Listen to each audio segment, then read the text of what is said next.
So hello guys, आज की इस वीडियो में मैं आप लोगों को बताने वाला हूँ कि मेरा फाइनेंशियल मैनेजमेंट F9 का पेपर कैसा गया। तो गाइस देखो, मैंने कल ही पेपर दिया है और अभी मुझे 24 आवर्स भी नहीं हुए और मैं वीडियो शूट कर रहा हूँ, ताकि गाइस मैं आप लोगों को बता सकूँ कि मेरे पेपर में कहाँ से क्या क्या आया था और जो मिस्टेक्स मैंने करी वो मिस्टेक्स आप ना करो। तो इस वीडियो के अंदर हम उसके बारे में बात करेंगे। तो गाइज़ हम क्रोनोलॉजिकल ऑर्डर में जाएंगे। पहले मैं आपको बताऊंगा सेक्शन ए में क्या क्या आया था, फिर बताऊंगा सेक्शन बी में क्या आया था, फिर मैं आप लोगों को बताऊंगा कि सेक्शन सी में क्या क्या आया था। सो गाइज़ सबसे पहले मैं तुम्हें एक जनरल बता देता हूँ कि कितने मार्क्स से क्या आया था। इन्वेस्टमेंट अप्रेजल से समवेयर अराउंड 25 to 25 मार्क्स का आया था। इन्वेस्टमेंट अप्रेजल में 25 या 24 अराउंड 24 to 25 मार्क्स का इन्वेस्टमेंट अप्रेजल से आया था। एंड रिस्क मैनेजमेंट से 14 मार्क्स का आया था। 14 मार्क्स रिस्क मैनेजमेंट। और सिर्फ 2 चैप्टर है रिस्क के, जैसे कि हमारा चैप्टर नंबर 13 है एंड चैप्टर नंबर 14 है कप्लान किट के अंदर। So guys it's tough. Risk management के जो सवाल थे जिसके अंदर 4 वे इक्विवेलेंस थियरी आया था, वो बहुत डेंजर था। वो भाई मैं देखने का भूल गया, बट 4 वे इक्विवेलेंस की 2 थियरीज आई थी, 2 थियरी, इंटरेस्ट रेट पैरिटी वगैरह वगैरह सब आया था। तो चलो गाइज़, अब मैं सबसे पहले सेक्शन ए की शुरुआत करता हूँ। तो सेक्शन ए के अंदर गाइज़ मिक्स आया था। प्रैक्टिकल मैं बोलूँगा बहुत कम था, प्रैक्टिकल इतना नहीं था। बाय द वे थियरी काफ़ी ज़्यादा थी सेक्शन ए के अंदर। और उस थियरी के अंदर मेरे को क्या क्या आया था मुझे थोड़ा बहुत याद है, क्योंकि विदिन 24 आवर्स के अंदर मैं वीडियो बना रहा हूँ। पैकिंग ऑर्डर थियरी आई थी, फिर एक आई थी स्टॉक मार्केट के ऊपर, जैसे कि हमारा स्ट्रॉन्ग फॉर्म एफिशिएंट मार्केट है। फिर एक थियरी आई थी मेरे को डिविडेंड्स डीवीएम मॉडल के बारे में। और एक थियरी कॉरपोरेट गवर्नेंस की थी। और रिस्क मैनेजमेंट से भी थी, वो इंटरेस्ट रेट पैरिटी 4 वे इक्विवेलेंस की जो 2 थियरीज थी वो सेक्शन ए में भी थी और सेक्शन बी में भी है। तो सेक्शन ए के अंदर ये था, और प्रैक्टिकल के सम थे, इन्वेस्टमेंट अप्रेजल के सम थे एंड कॉस्ट ऑफ कैपिटल के सम्स थे। ये था मेरे सेक्शन ए के अंदर। अब सेक्शन बी के अंदर मेरा जो पेपर सेट था उसके अंदर सेक्शन बी में एक था कॉस्ट ऑफ कैपिटल, एक था रिस्क मैनेजमेंट और एक था business valuation. So somewhere around दो सम हमारे प्रैक्टिकल थे और बाकी की 3 सब में थियरीज थी। सब में 3 करके थियरीज थी। और सेक्शन बी भी इतना टफ नहीं था, देखने जाए तो काफ़ी आसान था। और कॉस्ट ऑफ कैपिटल में WACC था मेरे सेक्शन बी के अंदर। और रिस्क मैनेजमेंट के अंदर मनी मार्केट हेज बहुत इंपॉर्टेंट है, जो आता ही आता है मनी मार्केट हेज, वो था मेरे में। और पेमेंट का था मेरे में, मनी मार्केट हेज मेरे में पेमेंट का था जो मैं करके गया था। और फिर उसके बाद था बिजनेस वैल्यूएशंस, वो भी मैंने करा था। इक्विटी मार्केट वैल्यू निकालनी थी, कंपनीज़ की वैल्यू निकालनी थी, कन्वर्टिबल लोन नोट्स वगैरह, तो वो था। और फिर ये हो गया हमारा सेक्शन बी। इतना था सेक्शन बी के अंदर, ये 3 टॉपिक्स थे, तीन चैप्टर्स, यानी कि ये 3 सिनारियोज में से आया था। और फिर उसके बाद आता है हमारा सेक्शन सी। अब सेक्शन सी में भाई हुआ क्या मेरे साथ, एक क्वेश्चन था इन्वेस्टमेंट अप्रेजल के, तो इन्वेस्टमेंट अप्रेजल से था, और एक क्वेश्चन था वर्किंग कैपिटल के अंदर से।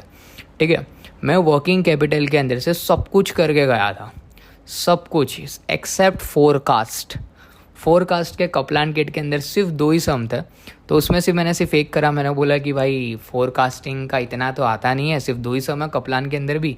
मेजरली भाई वर्किंग कैपिटल में वो था, क्या कहते हैं, इकोनॉमिक ऑर्डर क्वांटिटी था, इन्वेंट्री का था, रिसीवेबल्स था, पेबल्स था, फैक्टरिंग था, तो ये सब था। तो मैंने सोचा कि फोरकास्टिंग का तो सिर्फ 2 ही सम है, तो मतलब कि ये लिस्ट इंपॉर्टेंट होगा। तो मैंने सिर्फ उसमें से एक सम करा था, बट भाई वही वर्किंग कैपिटल में 10 मार्क का आया था, 10 मार्क का वही फोरकास्ट आया था।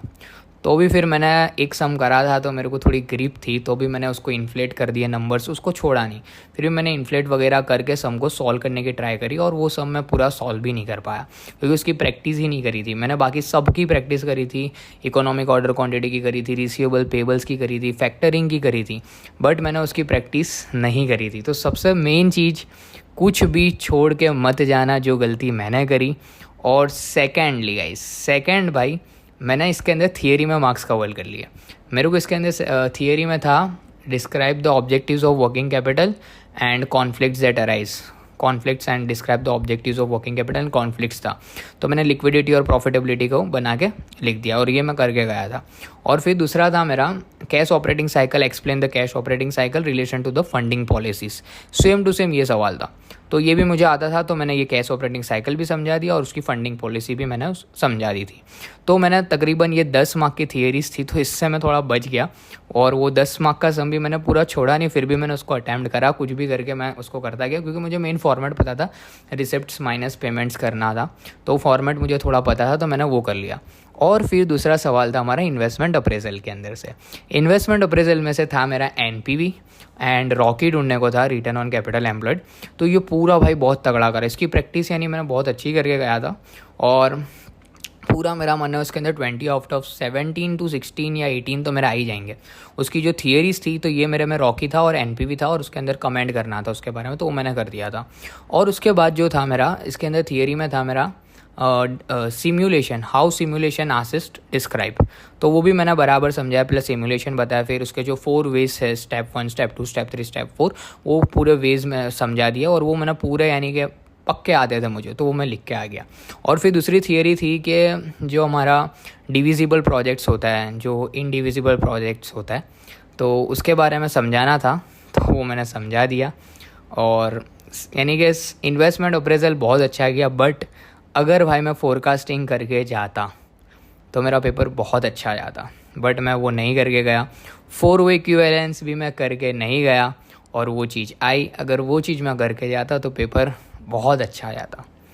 और बाय द वे पेपर तो इजी था, हार्ड नहीं था, फिर भी मैंने मार्क्स स्कोर कर लिए। अब देखते गए इस रिज़ल्ट क्या आता है। फिर भी मेरा मानना है कि समवेयर अराउंड 51 to 60 के आसपास मुझे लग तो रहा है। Let's hope for the best guys. अब मैं ऑडिट देने वाला हूँ, ऑडिट की प्रिपरेशन करूँगा, तो सबसे पहले मैं तुम्हारा टिप यही देना चाहूँगा कि सब कुछ पढ़ के जाना, ईच एंड एवरीथिंग। आप ऐसा मत सोचना कि ये नहीं आएगा वो नहीं आएगा, सबके पेपर सेट अलग होते हैं। कोई को WACC नहीं आया, कोई को कुछ और आया, कोई को सेक्शन सी में कोई कॉस्ट ऑफ कैपिटल करके गया था WACC, बट वो नहीं आया, वर्किंग कैपिटल का आ गया। तो यानी कि सब क्वेश्चंस की आपको प्रैक्टिस तगड़ी करके जानी है, सब ही क्वेश्चंस की प्रैक्टिस करके जाना। और दूसरी चीज़, कुछ भी छोड़ के पेपर मत आना। मैंने पेपर में कुछ भी नहीं छोड़ा, भले मुझे फोरकास्टिंग नहीं आता था, मुझे फॉर्मेट उसका पता था और मैंने नंबर्स को इन्फ्लेट करा, फिर भी मैं गया भाई एंड तक वो सम को खींच के लाया। मैंने बोला कि नहीं भाई, ये सम को कुछ तो करना पड़ेगा, छोड़ नहीं सकता मैं ये सम, ताकि मेरे को कम से कम कुछ नहीं तो 2 या 3 मार्क तो मिलेंगे, क्योंकि 49 + 150 होता है। तो भाई पास होना मेन बात है, पहले तो पास हो जाना चाहिए अपन, ठीक है। और एक और टिप दूंगा कि फार्मूला बना लो भाई, ठीक है।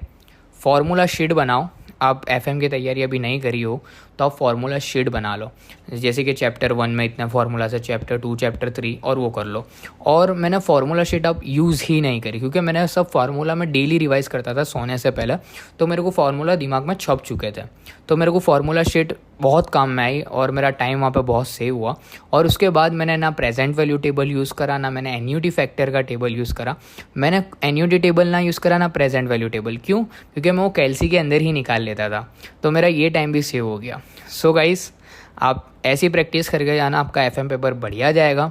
और FM में प्रैक्टिकल 40% होता है एंड थियरी 60 to 70% होती है इसके आसपास। तो थोड़ा ध्यान रखना, प्रैक्टिकल का रेशियो कम रहता है और थियरी का रेशियो ज़्यादा रहता है। तो थियरी सोच समझ के करके जाना और मेरी तरह फोरकास्टिंग छोड़ के मत आ जाना भाई, ठीक है। Okay, best of luck guys, see you guys next week.